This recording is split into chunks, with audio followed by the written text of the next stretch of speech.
What's up everybody, welcome back to the channel. So today we're in Unreal and all of our hard work has paid off and it's time to assemble everything. Our goal was to build the set to make it look as close as possible to this TV series, and I think we've achieved it. I think we did a pretty good job. And so now with that, I'm just going to take you through kind of the lighting in Lumen to do this. I've made my base lighting, and then I kind of added some custom lights inside the shot sequence to fine tune the shot. So first we need to go to the project settings. So I'm using Lumen. I bumped up my reflection resolution. I did have ray trace shadows on, but I'm encountering a weird bug at the moment, so I'm going to leave that off. And I'm using hit light reflections, and I'm using virtual shadow mask. These were the settings I used. And we're using nanite, of course. Okay, so let's delete the lights and see what we can do. So I guess all my lights are gone now, and it's just my emissive lights.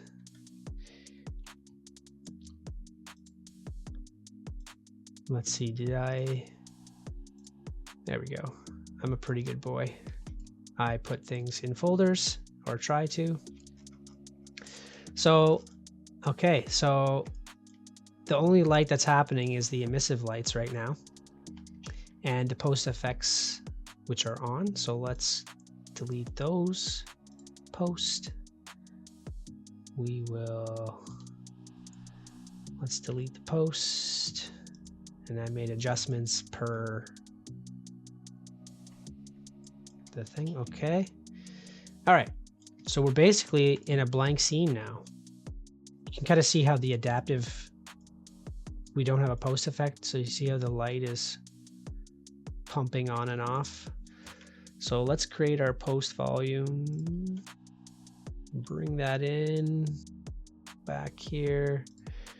And as always, infinite bounds. We're going to turn this on. So now it is affecting the entire world. And the first thing I like to do is do the exposure. In this case, we are underground. And I'm not using,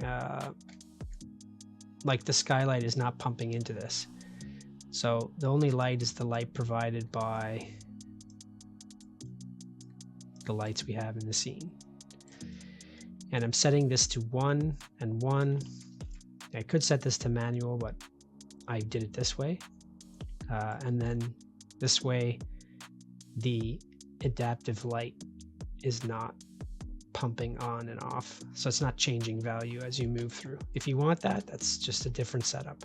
So in the show, these lights down the center were the brightest, even though this one here was quite big. And it was very well lit.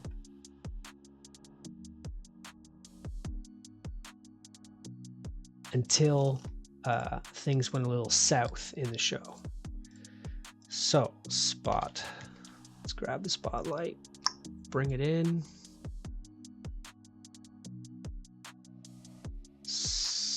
Move this up. So what I started off with was the spotlight. And kind of move it into position. And then once I had kind of an area done, it was just a matter of duplicating it and moving it down basically the chain here.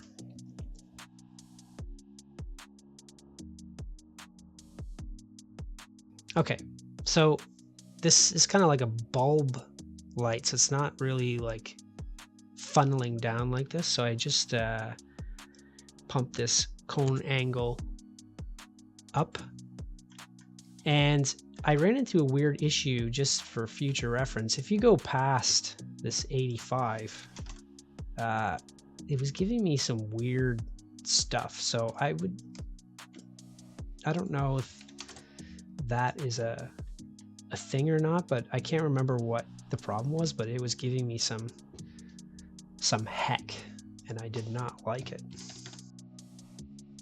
The angle radius, the attention radius is just the distance of how the light is being spread across the room, and this distance seemed to be good, 555.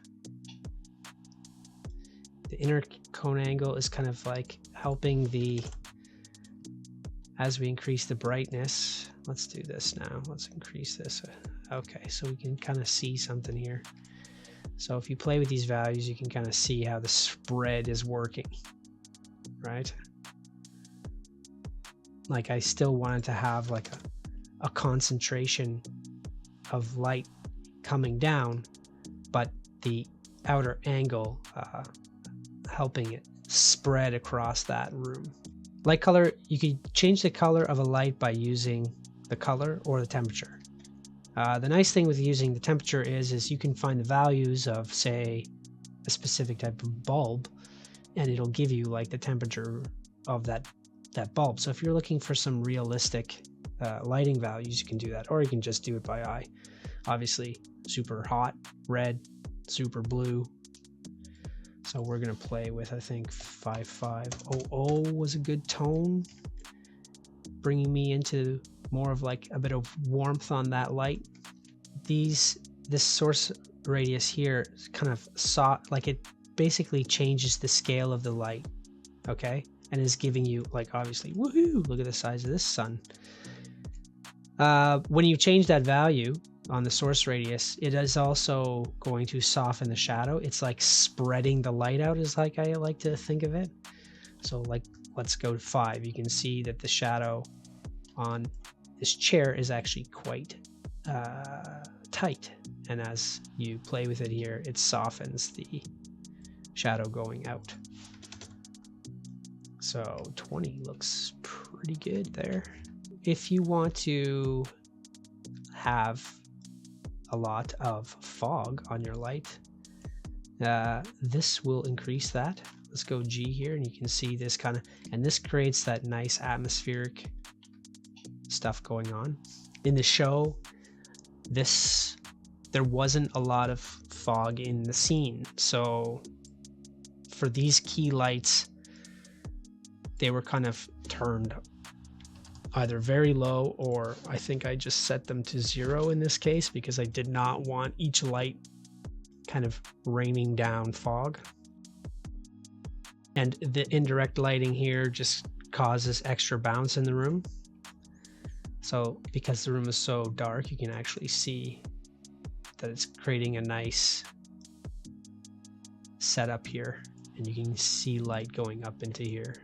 The one problem with using just this spotlight here is, in my reference, I was getting a lot of bounce light hitting the surface up above, and I wanted to replicate that effect. Let's create another light point. Now in games, typically overlapping lights are expensive, so you would probably limit this kind of technique. We want to set these lights to movable, and I set this to lumens again. This is just a preference, you don't need to do that, but I like using those numbers. And I'll turn this one off, and you can see this is kind of why I didn't use just a point light on the ceiling to light everything, because tension radius is huge, and it's lighting my ceiling, but it doesn't have any kind of forceful direction to it. So it's very, very like an ambient feeling light at the moment. And in the show, these were more directional. So I use this as a secondary light just to give me a small area of influence. So basically like this, I only wanted it to affect this area. And what I'm trying to do is get a nice glow off the ceiling here. Let's see, move this down to the same temperature as the other light because they are essentially the same thing. And to save on power for my frame rate, I turned off the shadows. In this case, I'll just leave them on. But anything that casts shadows in the engine is an expense. So if you can remove a shadow on something and no one's going to notice, that is a good opportunity to do so. But in this case, I'll just leave it on, but just to note. So this is very cool here. What this does, let's put in some values here. Okay, let's do it on the spotlight though, so we can kind of get a better idea. If we go to this performance here and we set these values,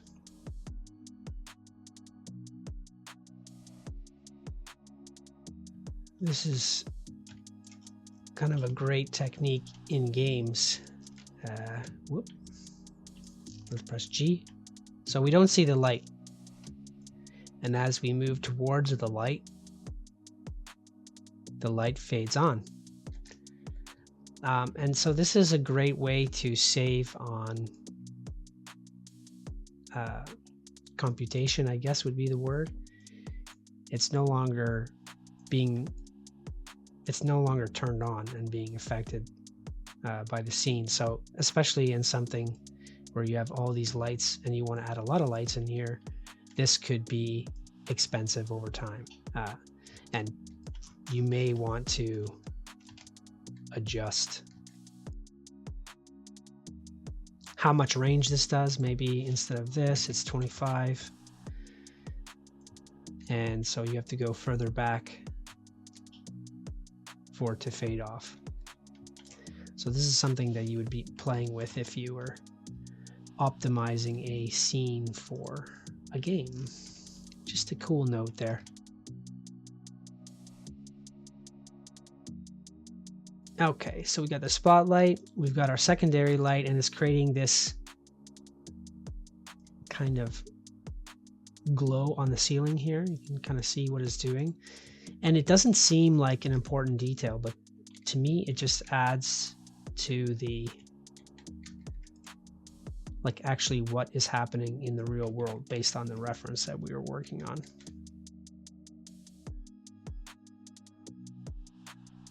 Let's turn on our visibility again and rotate this.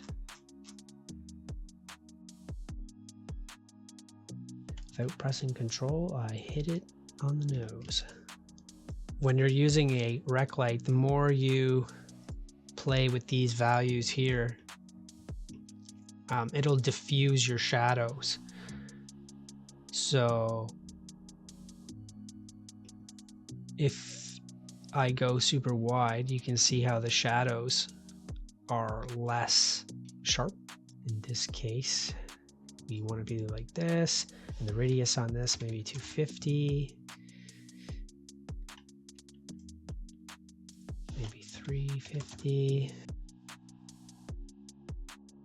Mega Lights kind of changes the way this whole thing would be done. You can see, I'll just show you here. If we go to our optimization view mode here, the light complexity.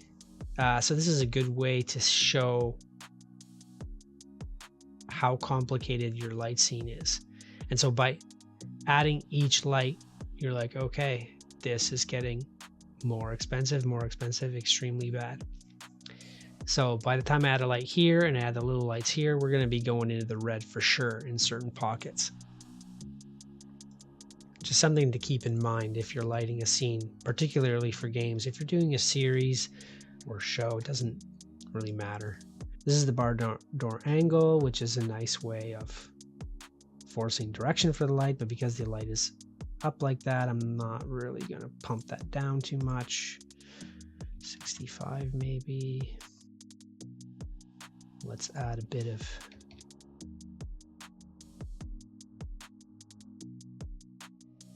light color. So I added 2 variations of my emissive. One is slightly whiter than the other one, so let's keep this at 65. It creates another level of detail and variation. It's just trying to make things slightly nicer for the user. Let's make this 300. And okay, and the intensity of this is maybe a touch hot. 6. Okay, Alt, and then I'm holding down Alt and moving the light over, and that duplicates it. And then this light was that warmer color, so we'll go 5500. So one thing in the show was the bloom on the lights was pretty, not intense, but it was definitely a factor in the lighting. So let's turn this on and see what we got.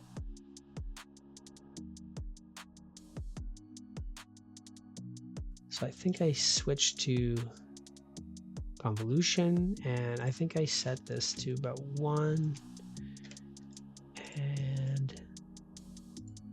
and done. So you can see that it is doing something, but not very much. Let's go to some other settings. I usually add a bit of chromatic aberration to my scenes too. This is just a little bit of subtlety.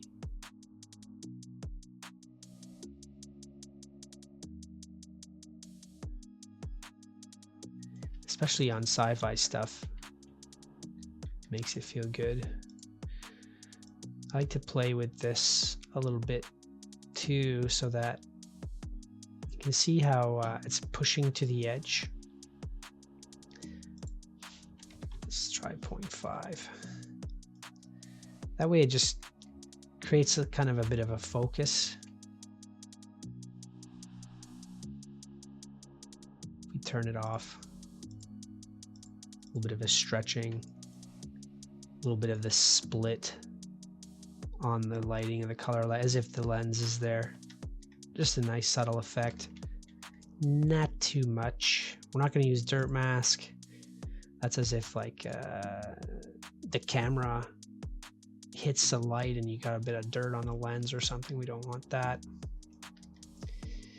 The camera, let's turn this off. So one thing I did play with quite a bit is the local exposure here. You can kind of see that it's a bit more contrasty now that I've turned all these on. Let's see. I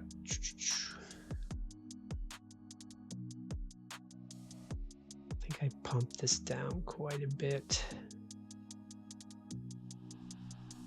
to kind of reveal 0.5.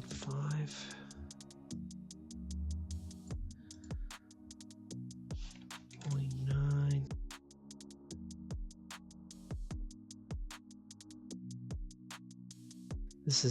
This one here is quite aggressive.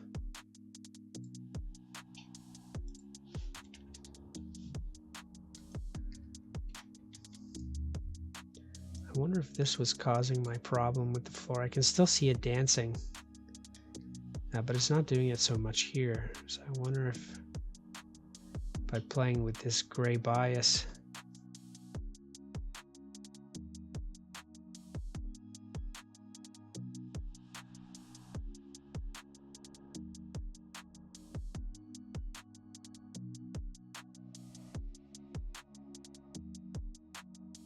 Set this to 1 for now.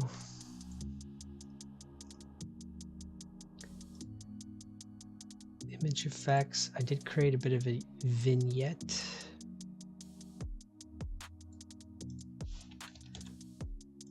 All these things just help drive focus. And it's kind of a back and forth if you're playing with these exposures, trying to get the ultimate look that you're going for. Okay, so we've set some bloom here, and we made some chromatic aberration and exposure, local exposure, color grading. All right, let's play with the color grading a little bit, because it is cooler now.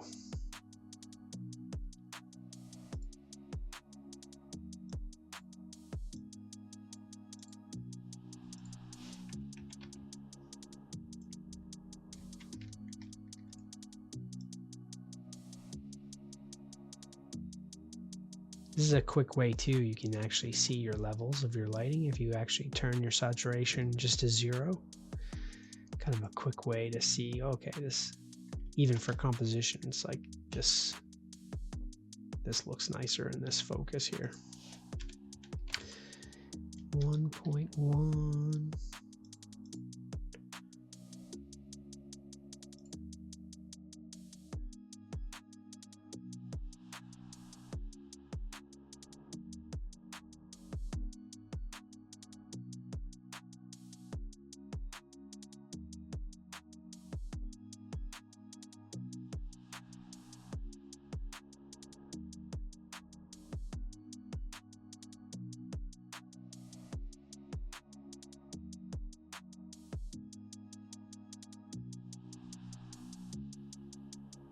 This is just a matter of fine-tuning things. Sometimes I like to use this to do like an overall, kind of like a filter over top.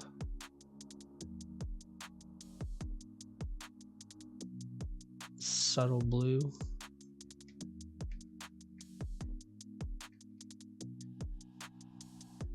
Let's get some more lights in the scene. But we're coming close. And that's basically it. Just a matter of fine-tuning, really. That'll do it for this series. Thanks so much for watching. Like and subscribe if you were interested in this content. And you guys are awesome. I'm going to leave a screenshot of my settings to render this in 4K.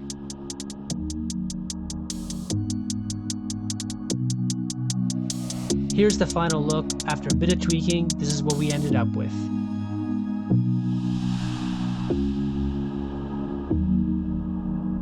And if you have any questions, just leave your comments down below.